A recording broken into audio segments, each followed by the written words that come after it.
Central ജയിലിൽ നിന്ന് വീണ്ടും മൊബൈൽ ഫോൺ പിടികൂടിയിരിക്കുകയാണ്.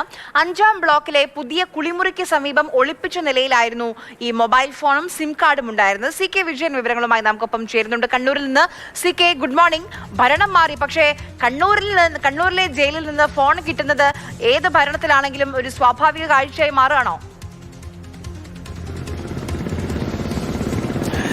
ആര്യ, ഏതായാലും ഇത് രാവിലെ തന്നെയുള്ള വിവരം.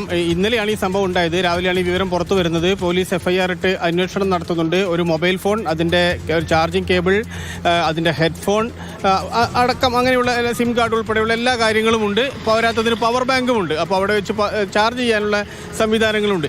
ഈ വഴിപാട് നമ്മൾ റിപ്പോർട്ട് ചെയ്യാൻ വേണ്ടി തുടങ്ങിയിട്ട് ഒരുപാട് കാലമായി. ഈ കേസ് ഒരു FIR അവിടെ അവസാനിക്കും, ഒരു നാഥനുമില്ലാതെ. പക്ഷേ ഈ ജയിലിലേക്ക് ഇത് എങ്ങനെ എത്തി എന്നതല്ലേ സ്വാഭാവികമായും പോലീസ് അന്വേഷിക്കേണ്ടതും കണ്ടെത്തേണ്ടതും.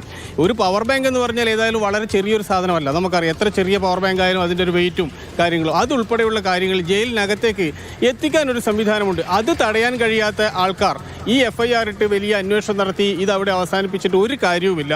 അതുകൊണ്ട് ഇത്തരം കാര്യങ്ങൾക്ക് പോലീസ് ഈ കണ്ടെത്തുക അല്ലെങ്കിൽ പരിശോധിക്കുന്നത് ജയിലിൻ്റെ അകത്തല്ല, അകത്ത് നിന്ന് പുറത്തേക്ക് വരുന്നതിനെ കുറിച്ചായിരിക്കണം എന്ന് മാത്രമേ ഇനി പറയാനുള്ളൂ. കാരണം അവിടെ ഏത് സാധനവും കിട്ടും. ആയുധം, കൊടുവാൾ ഉൾപ്പെടെയുള്ള ആയുധം പിടിച്ചത് നമുക്കറിയാം.